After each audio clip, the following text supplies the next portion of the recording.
सत्पुरुष हा प्रॉफेटिक असतो. प्रॉफेटिक याचा अर्थ पुढे जो येणारा काळ आहे त्याप्रमाणे तो वागत असतो. पुढचा हा सगळ्या अडचणीचा काळ येणार आहे. 2 खोल्यामध्ये सगळा संसार व्हायचा आहे सगळ्यांचं का. म्हणून महाराजांनी आपला संसार सुद्धा अडचणीतच केला. काय ती खोली, त्यात 5-25 माणसं राहायची आणि त्यात भेटून कोण आणि काय विचारू नका. आणि त्यात ते असेल बरं का, ते मंदिर एवढंच, तितकी गर्दी सगळी. पण त्यांचं म्हणणं असं, तुम्ही जर प्रपंचाकरता कष्ट सोसतात, अडचण सोसतात, मग भगवंताकरता काय हरकत आहे, इकडची तिकडे लावली. तसं तुम्हाला अडचण होती, गोष्ट खरी आहे, मला काय लागतंय आरामात बसून सांगायला, परंतु नाईलाज आहे, त्याला काही इलाज नाही. शांतपणे ऐकून घ्या. इंग्लिश मध्ये जरा कंपोज युअर सेल्फ, म्हणजे पुढे काय होणार आहे तिकडे लक्ष द्या. तुम्ही देताच पण द्या.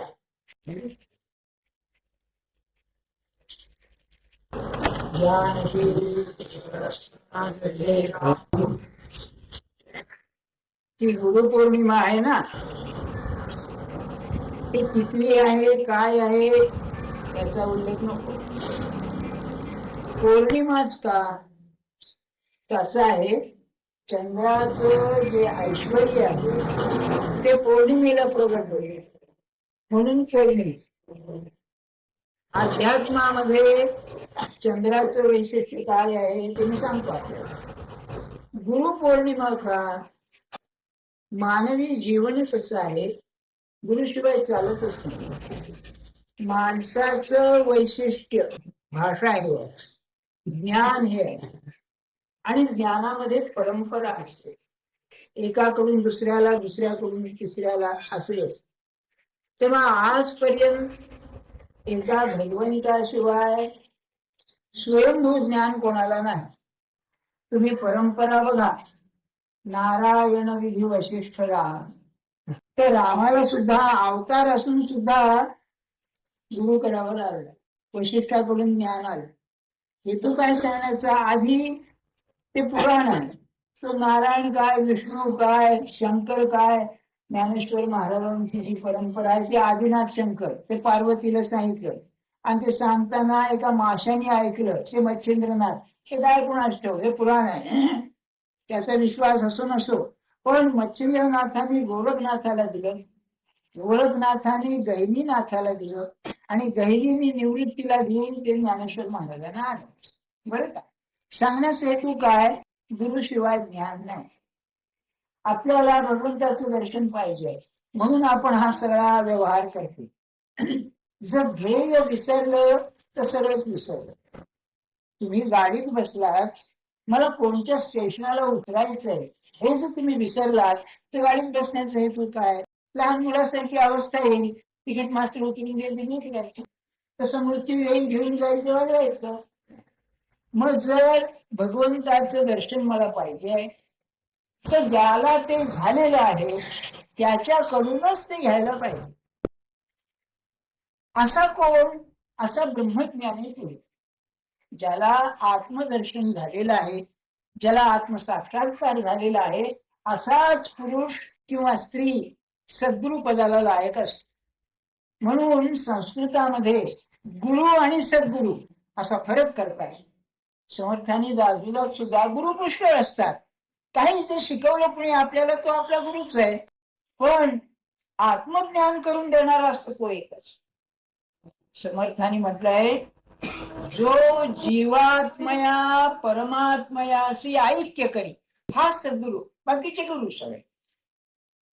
तेव्हा त्या गुरुचं स्मरण करून आपली कृतज्ञता व्यक्त करण्याचा हा गुरुपौर्णिमेचा दिवस असा आहे. बघा, तुम्हाला एखाद्याने अन्नाला लावला, तुम्हाला खायला प्यायला नव्हतं, तुम्हाला नोकरी केली, शिकवलं, तुम्ही काय म्हणता, जन्मभर तुझी सेवा केली तरी उपकार फिटायचे नाही, होय ना.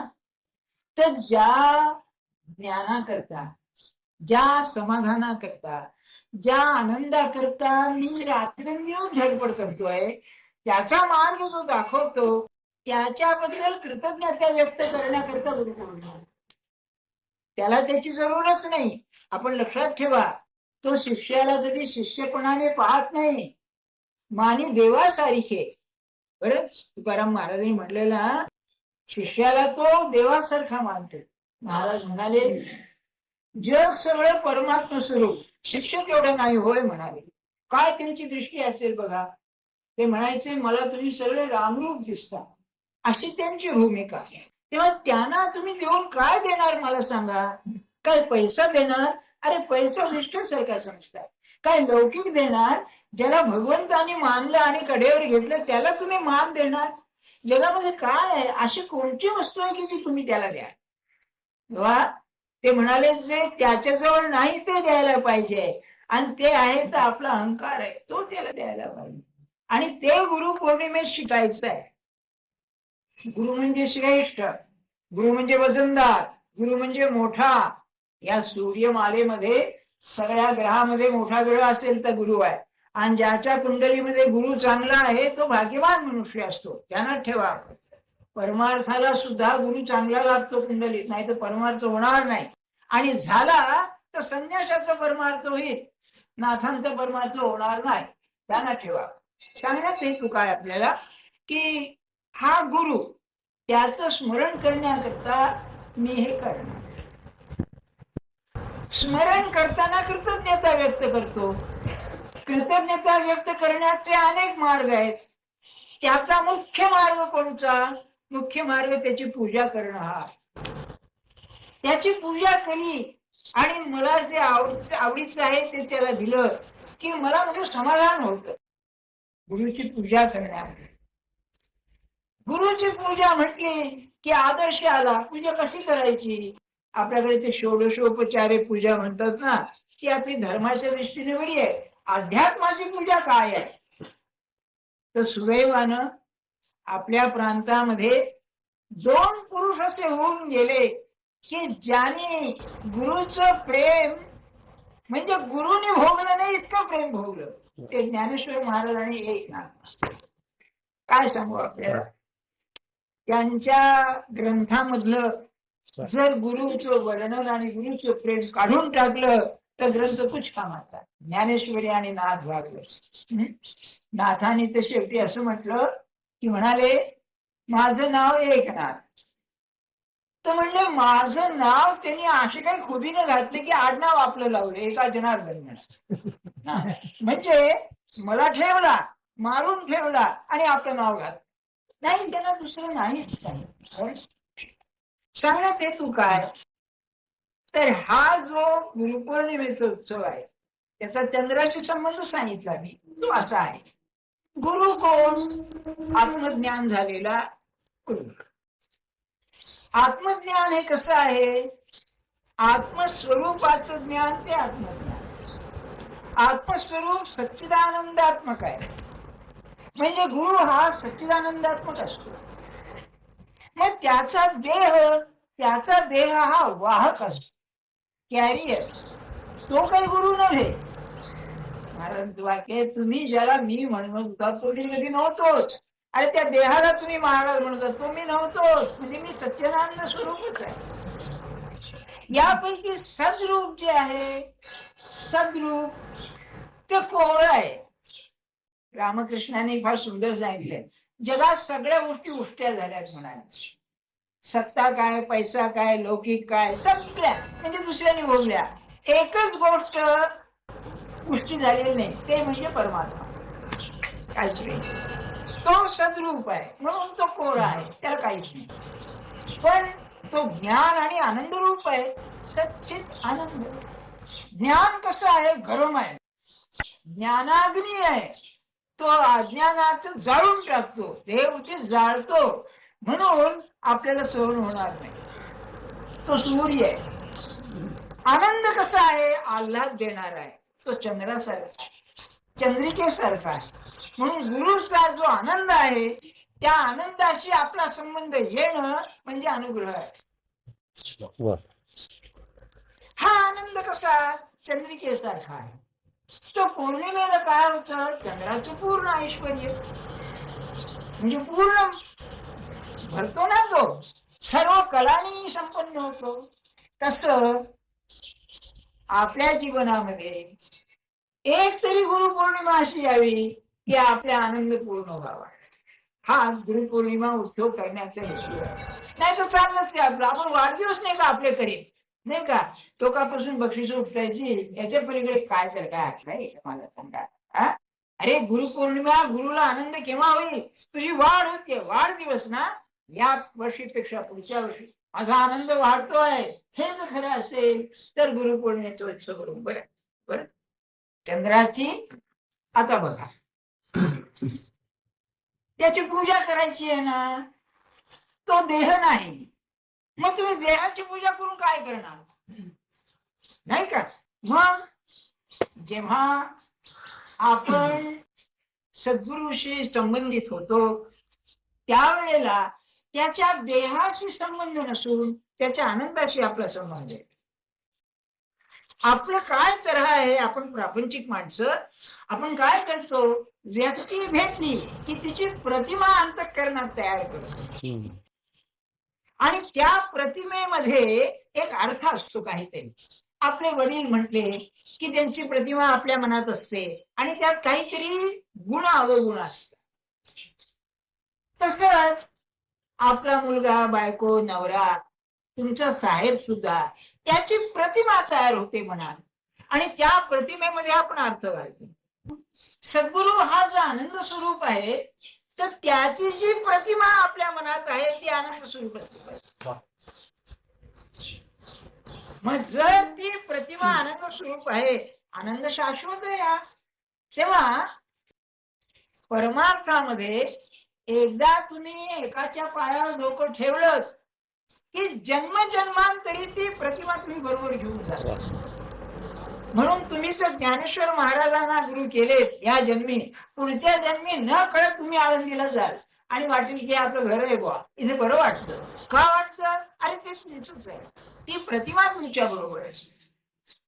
त्या प्रतिमेची पूजा करणं म्हणजे गुरुला योग्य ते देणं आहे, त्याचं स्मरण करणं आहे. ही पूजा त्या देहाची नव्हेच, त्या आपल्या प्रतिमेची आहे. आनंद स्वरूप होण्याला लागणारी जी प्रतिमा आहे तिची आहे, ती पूर्ण होणारच आहे. मग काय होईल पूर्ण झाली म्हणजे? आनंद स्वरूप परमात्मा आपल्या हृदयात आहे आणि तुम्ही आनंद स्वरूप झालात, जीव आनंद स्वरूप झाला की जीव आणि शिव आनंद स्वरूप एके ठिकाणी राहते. म्हणून ती ज्ञानेश्वर महाराजांची ओवी आहे, जीव परमात्मा दोन्ही बैसवून ऐक्य असेल. काय अधिकार असेल ज्ञानेश्वर महाराजांचा. गुरु बसलेले आहेत, खरं म्हणजे त्याच्या समोर हात जोडून उभं राहायचं. अरे पण हा आनंद स्वरूप झाल्यानंतर त्याच्यापासून वेगळं राहणं शक्य नाही. ऐक्य असं नाही, शेजारी मांडीला मांडी लावून बसला. जयाच्या हृदय भुवनी विराज शोभतो आणि असा शिष्य ज्याला भेटतो ना, मी म्हणतो त्या शिष्यापेक्षा गुरुच भाग्यवान समजा. किंबहुना महाराजांचे शब्द असे आहेत, कल्याण स्वामीला महाराज आपल्या समर्थाने पाहिल्यावर असं वाटलं माझ्या जन्माचं सार्थक झालं की माझं ज्ञान घेणारा भेटला मला. तुम्हीच बघा, आपला मुलगा जर आपल्या मनासारखा वागत नसेल, आपल्या अपेक्षेप्रमाणे नसेल, तर एक हृदयात शल्य राहतं, शल्य राहत. तसं सद्गुरूला नसेल का वाटत, अरे या लोकांना मी इतकं सांगतोय, इतकं पढवतोय, इतकं आचरून दाखवतोय, अजून नाही होत, काय करावं? पण त्यांना ती अहंकाराची भावना नसल्यामुळे, मी करतो ही भावना नसल्यामुळे, त्याच काम आहे, करतोय तो पाहिजे अशा वृत्तीने ते शांत. आता पहिली ओवी अशी आहे, भूमिका अशी घेतली आहे की आपण जेव्हा पूजा करतो बाहेरची, त्यावेळेला चौरंग मांडतो, त्यावर गुरुच्या पादुका स्थापन करतो आणि त्या पादुकांची पूजा करतो. हृदयात चौरंग का? त्याने म्हटलं हृदयाचं चौरंग. हृदयाचं का? जी अत्यंत प्रिय वस्तू कोणची आपली? आपला जीव. तो जीव कुठे राहतो? हृदयात राहतो. तर गुरुला कुठे स्थापन करायचंय? अत्यंत प्रेमाचं स्थान जिथे आहे तिथे स्थापन. म्हणून हृदय. एखादा मनुष्य तुम्हाला अति वाईट शब्द बोलला, कुठे जातो? डोक्यात जात नाही, डोक्यात समजतो अर्थ, हृदयात जातो. आम्हाला हे बोल. प्रेम कुठे उमळून येतं? प्रेम बाईला स्तनातून दूध येते याचं कारण हृदयामध्ये प्रेम आहे, ते प्रेम बाहेर. तेव्हा हृदयामध्ये म्हणाले त्याची पावलं स्थापली. पावलं का? एक गमत सांगतो आपल्याला. महाराजांचे शिष्य होते आंबेगावकर, ते म्हैसाण्याला वकिली करीत असत. एकटे राहत असत, कुटुंब वाढलं होतं त्यांचं. त्यांना महाराजांनी देहात असताना पादुका दिलेल्या होत्या. त्यातल्या उंदरांनी एक पळवलं. ते बरोबर आहे, रोज त्याला पंचामृताचं स्नान घालायचं. उंदरांनी पळवलं. पळवल्यानंतर त्यांचं पत्र आलं महाराजांना की बा एक पादुका हरवली, उंदरांनी पळवली आहे. आता मी काय करू? दुसरी करू का नको? मला समाधान वाटत नाही. महाराज म्हणले फार बरं झालं, कारण म्हणजे आता मी लग्न झालो, आता मला तुमच्या घरातून जाता येणार नाही म्हणाले. फार बरं झालं. तेव्हा पादुका का? तर दोन गोष्टी आहेत त्या. एक, माझं जे उत्तमांग आहे, संस्कृतामध्ये डोक्याला उत्तमांग म्हणतात, ते उत्तमांग त्याच्या हीनांगावरती ठेवायचं. शरीरातलं अगदी हीन अंग असेल तर पाय, तेव्हा माझं उत्तमांग तुझ्या हीनांगावर आहे. म्हणजे तुझ्या नखाची सुद्धा मला सय नाही, तुझ्या पायाच्या धुळीसारखी मला किंमत नाही, हा त्यातला भाव. आणि पादुका का? तर तुझ्या पादुकांना मी घट्ट धरल्यानंतर मी तुला खरा धरलेला आहे. तुला हात धरला तर सोडून देशील, तुझं डोकं धरलं तर सोडून देशील. एक सूरदासाचा दोहा आहे मोठा सुंदर. ते भजन करीत बसले असताना परमात्मा श्रीकृष्ण बाल रूपानं ऐकायला बसले.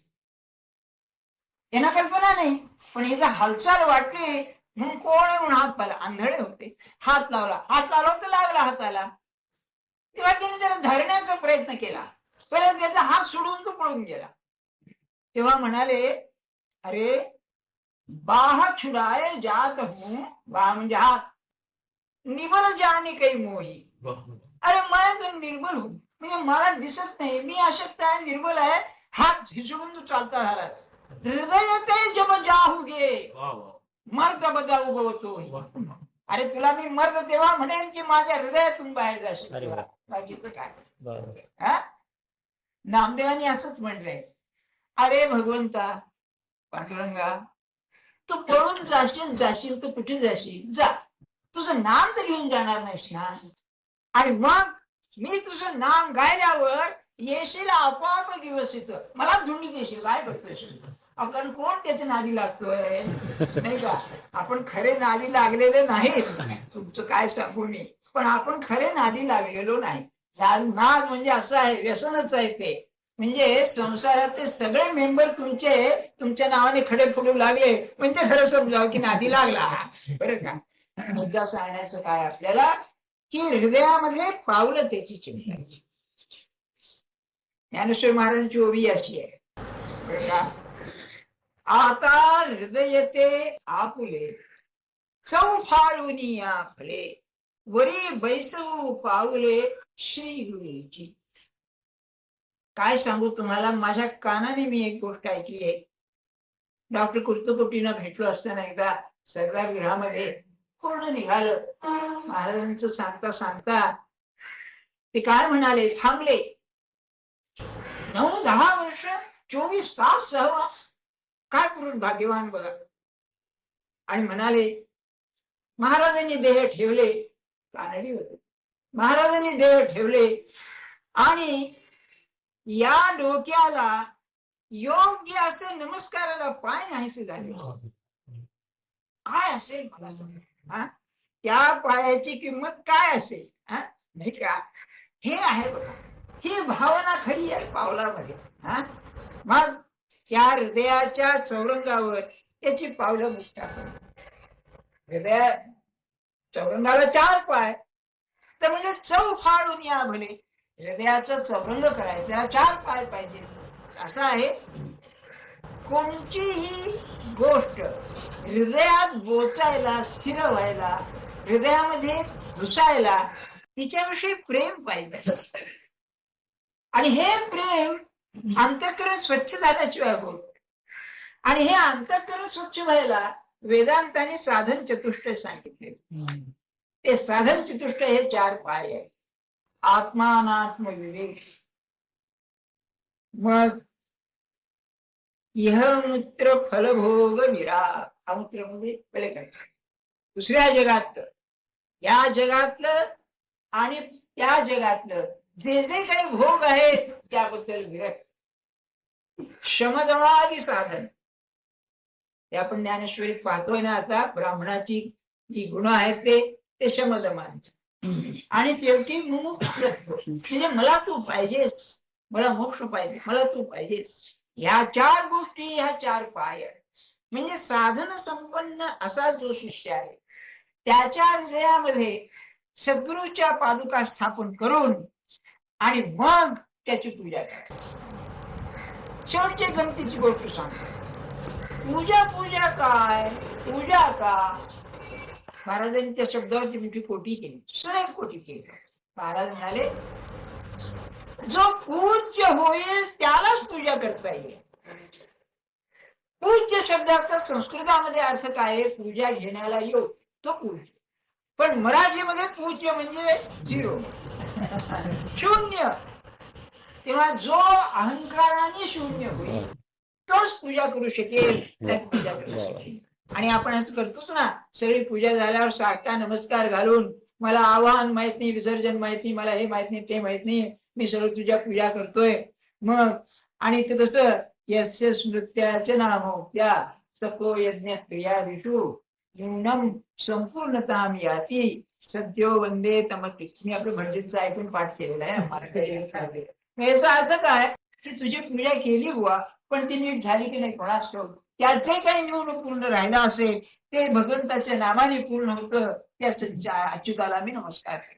म्हणून पूज्य होऊनच पूजा करावी लागते. काय सुंदर पूजा आहे. अरे मी बाजूला ठेवल्याशिवाय पूज्य मनुष्याची पूजा कशी करता येईल? त्याच्यासमोर लीनच व्हायला पाहिजे ना. तेव्हा आवश्यक असेल, मी तुझा आहे, तुझा कसा आहे, हीनातला हीन आहे. समर्थांचं ध्यानात ठेवा आपण. समर्थ म्हणजे ज्यांना त्या काळच्या सत्पुरुषाने समर्थ ही पदवी दिली. काय सामर्थ्य असेल त्या पुरुषाचं, काय ज्ञान असेल, असा हा पुरुष रामाला म्हणतोय, तुझे मारुती सारिखे दास देवा. अरे तुझ्या दासाची काय सांगावं, मारुती श्री त्यात मी किती क्षुद्र आहे म्हणाले, असं त्यांनी म्हणायचं. म्हणजे आपण किती आपल्याकडे कमीपणा घ्यायला पाहिजे त्याची काही सीमा आहे कसं. तर पूजेचा आरंभ जो आहे गुरुपादुकांचा, त्याच्यामध्ये अतिशय नम्रता, अतिशय मीपणा विरहित राहणं ही आरंभ आहे. अनन्योदके धुवट वासना जे तन्निष्ठ ते लाविलेसे अबोट चंदनाचे. ज्ञानेश्वर महाराजांचं फार और असतं.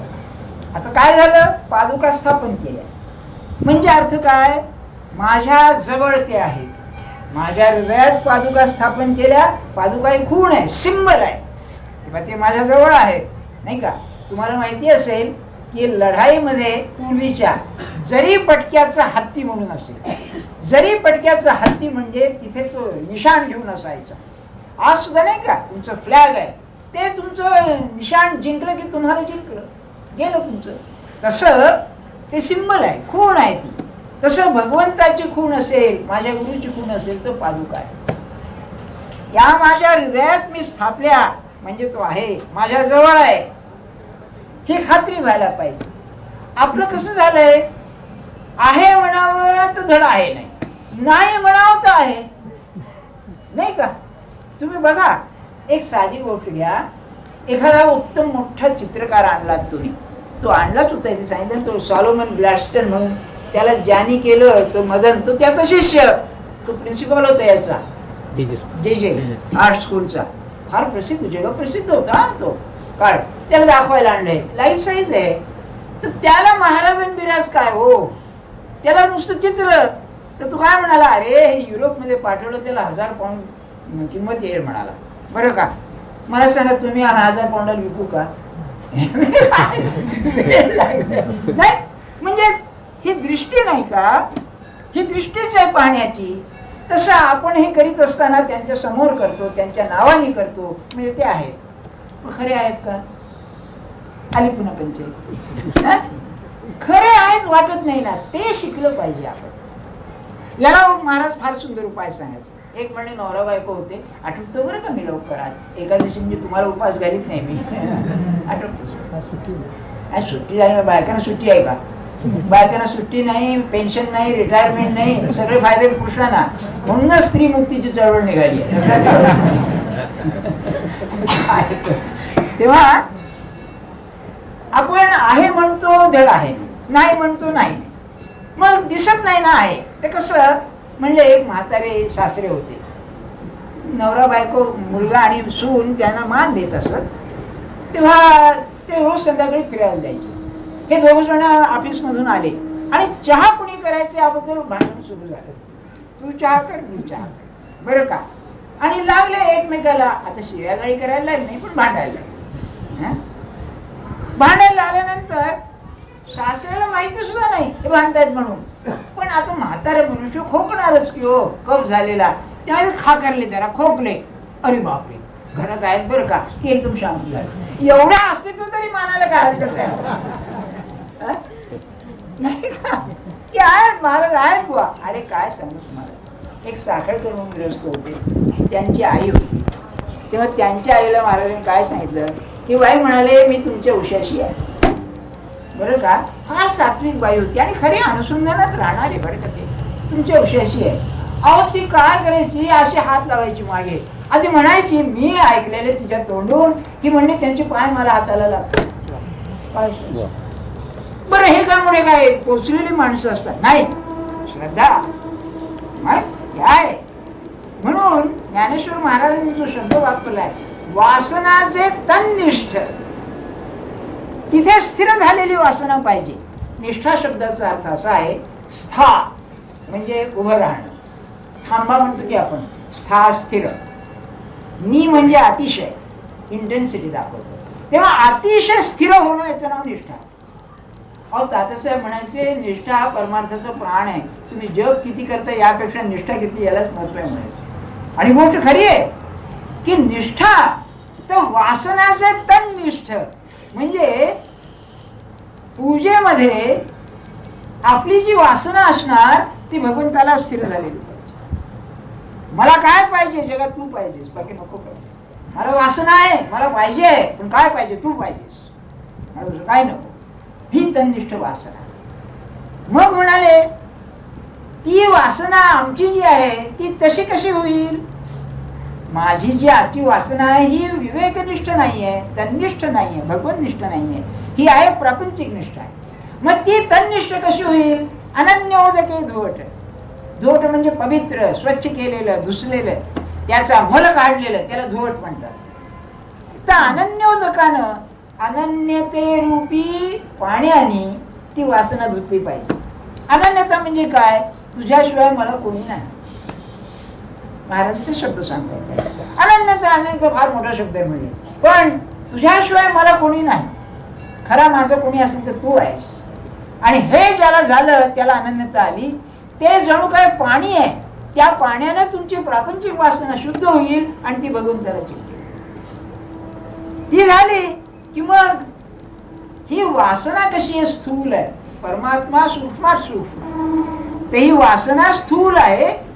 या वासनेला उगाळली, त्या अनन्यतेच्या पाण्यामध्ये उगाळली तर भगवंताच्या वासनेला तो भेटावा ही वासना. हे चंदन आहे जणू काय, ते चंदन त्या अनन्यतेमध्ये उगाळलं म्हणजे त्यातून जो लेप तयार होतो, जे गंध तयार होतं ते त्या पादुकाला लावलेलं. त्याच खूबी आहे, लावले आबोट चंदनाचे. हे जे तिसरं बोट याला आबोट म्हणतात, कारण हे बोट म्हणून याचा उपयोग काहीच नाही. हे जे बोट गेलं ना, अंगठा गेला तर अरे अंगठा गेला सगळं चाडलं. कांट म्हणून एक मोठा तत्वज्ञानी होऊन गेला, युरोपियन, तो म्हणतो it is the outer brain. अंगठा म्हणजे बाहेरचा मेंदू आहे म्हणायचा, इतकं महत्व आहे. बरं हे बोट तुम्हाला काय, पोलीसवाला हा कसं करतो बघा, त्याला फार महत्व आहे. या बोटाला काय काहीच नाही, त्याला आबोट म्हटलेलं आहे. तर म्हणाले त्या बोटाने, आणि हे देवाचं बोट आहे बरं का आबोट. तर आबोट याचा अर्थ असा की जिथे स्थूल जाऊ शकत नाही असा लेप त्याला दिला. लेप का दिला? असा आहे, वासना ही परमात्म स्वरूपाला झाकून टाकते, पण असं आवरण घातलंय, असा लेप घातलाय की तो सुगंध आहे. किंबहुना परमात्माला चंदन लावल्यानंतर परमात्मा अनेक अधिक सुंदर झाला म्हणून लावले ते अबोट चंदनाचे असं म्हणाले. तेव्हा पूजेमध्ये त्याच्या अस्तित्वाची भावना केल्यानंतर इंद्रिय आवरली, इंद्रिय अंतर्मुख केली, अंतर्मुख करून आपली वासना त्याच्या ठिकाणी स्थिर केली. काय सांगू तुम्हाला, माणसं पाहिलेली हो, ते काय पुराणातली कुठल्या कथा मी सांगत नाही, हे भाऊसाहेबांनी मला स्वतः सांगितलेलं. मी आपल्याला सांगितलं ना की मी ऋणी असेल खरा तर महाराजांच्या खालोखाल भाऊसाहेबांचं ऋणी आहे. माझा 10 वर्ष सहवास होता, किती निकट सहवास, काही बोलायची सोय नाही. मला मुलगाच मानला, इतकं सहवास. मला आता सगळं सांगायचे.